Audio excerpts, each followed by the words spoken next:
강의 주제가 정견명상법이에요.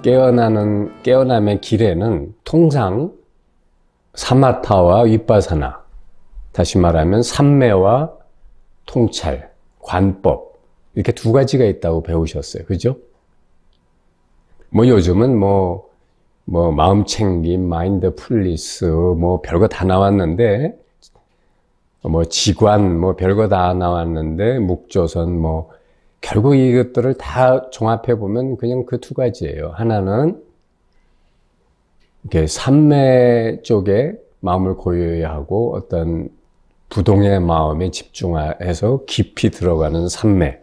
이거에 집중하는 것이냐, 아니면 알아차림. 매 순간 깨어있고, 무슨 일이 일어나고, 무슨 변화가 일어나는지를 알아차리는데 더 집중하냐. 이렇게 두 가지로 분별할 수가 있는데, 사실은 이 두 가지가 수레의 양바퀴 같아요. 그래가지고 삼매가 깊어지면 졸지 않는 이상 알아차리는 통찰력도 더 예민해지고, 또 통찰 윗바사나나 마음 챙김을 세밀하게 할수록 삼매도 더 깊어집니다. 그러니까 둘이 이렇게 상호 보완의 역할을 하는 거지 완전히 따로 노는 게 아니다, 이 말씀입니다.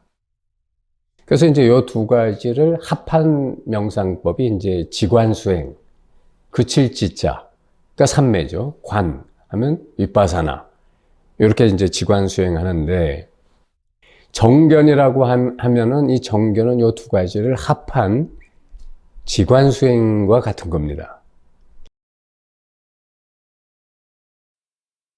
그런데 정견을 어떻게 하느냐에 대해서 사실 여러분들이 잘 모르시더라고요.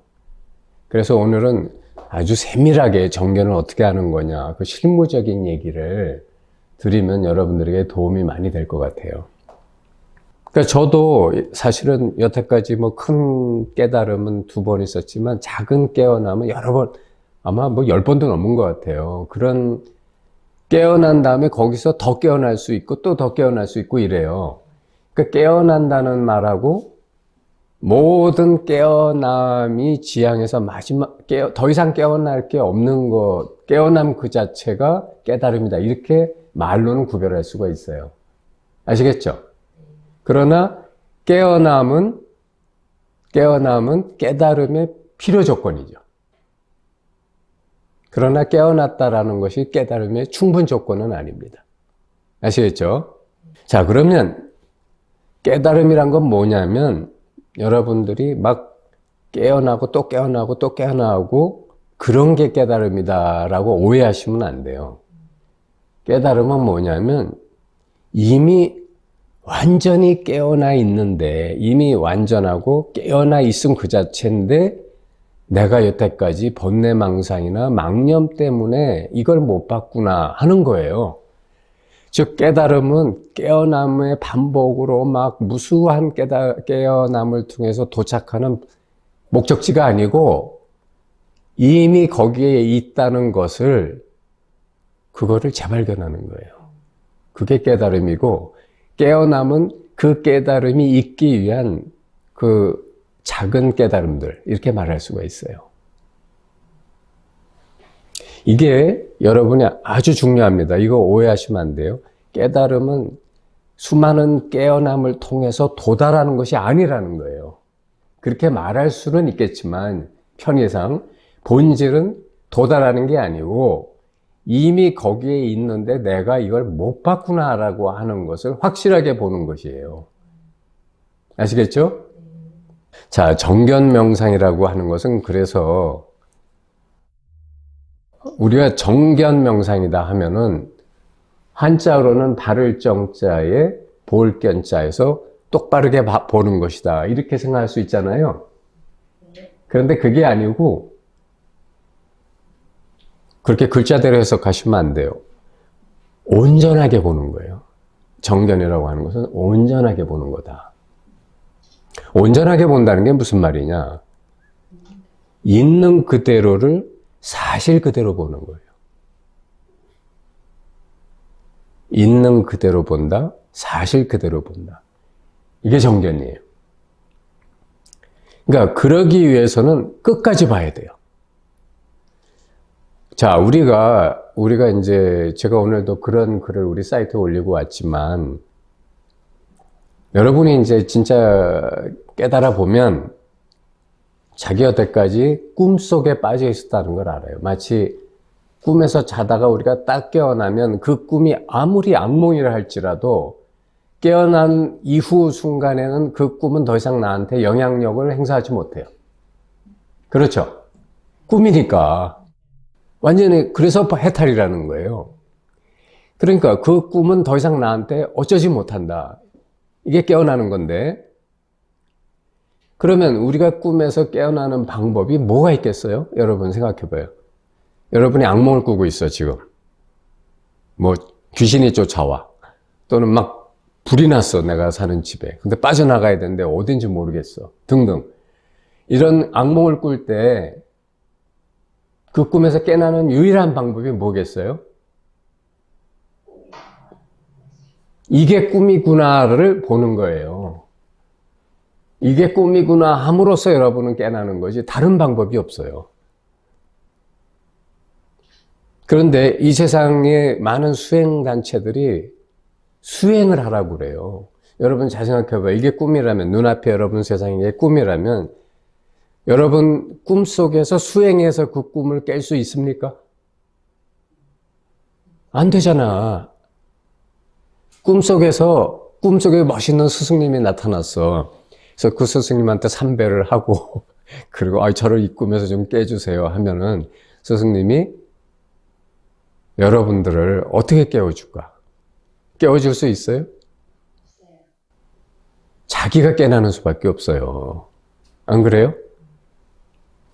그러면 이 꿈에서 깨어나는 방법은 유일한 한 가지예요. 뭐냐면 이게 꿈이구나를 끝까지 보는 거예요. 여러분이 아마 이런 체험이 있을 거예요.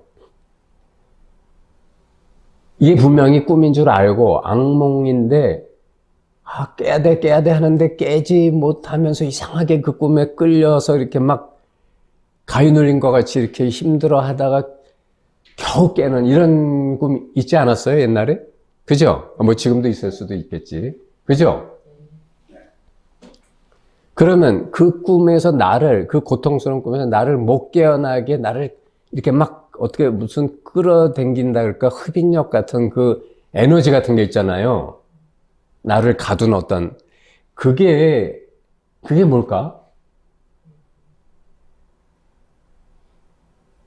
그게 여러분의 업습이에요, 업습. 그게 여러분을 윤회하게 하는 에너지예요. 그리고 그게 여러분을 끌고 다니는 프로그램이고. 자기가 왜 그런 꿈을 꾸냐면 자기 잠재의식이 그런 꿈을 꾸게 만든 거지. 그 꿈이 뭐 나한테 뭐 내가 오늘은 악몽 꿔야지 하고 꿈꾸는 사람은 아무도 없잖아요. 그렇죠? 네. 자, 그래서 여러분은 끝까지 제대로 보는 것이 정견이다. 이게 꿈임을. 그런데 여기서 중요한 게 뭐냐면 대부분이 알려고 들어요. 보려고 들질 않아. 이건 내가 지금 여러분한테 지금 뭐 이 마음학교 15년째 하고 있는데 아주 공통적으로 느끼는 거예요. 다 알려고만 들지 보려고 들질 않아요. 근데 여러분 생각해 봐요. 아는 거는 자기 지적인 분별작용이 일어나서 그거를 이해하는 거거든요. 그렇죠? 그럼 꿈을 이해해가지고 깰 수 있어요? 이건 꿈이구나. 이건 악몽이구나. 한다고 해서 그게 깨지는 거 아니에요. 꿈을 깨는 방법은 눈 뜨는 것밖에 없어요. 눈을 뜨거나 아니면 지가 이거 완전히 꿈이구나. 또 이런 꿈 꾸고 있네. 하고서 자기가 의식이 깨어나는 수밖에 없다고. 그렇죠? 그래서 알려고 들지 말고 보려고 들어라 이 말이에요. 그래서 내가 여러분한테 강의할 때 대부분 좀 필기하는 걸 제가 안 좋아해요. 왜냐하면 그거 알려고 드는 거거든. 초보는 알려고 알아야 이해하니까 필기하는 거 제가 이해됩니다. 그런데 사실은 깨달음은 언제 일어날지 모르는 거거든. 언제 일어날지 모르는 거를 알려고 드는 마음이 가려버려요. 자꾸 알려고 들어서 막 머릿속을 작동하면서 뭘 막 적는단 말이지. 그럼 못 깨어나요. 정말 무슨 말 하는지 이해 못하겠다 하면 그걸 2번, 3번 반복해서 듣더라도 알려고 들지 말고 자기 마음을 보려고 들어야 돼요. 자, 보는 게 아는 것보다 더 먼저예요. 안 그래요? 보고 나서 아는 거지 알고 나서 보나? 그러니까 더 원초적인 것에 집중해야 된단 말이죠.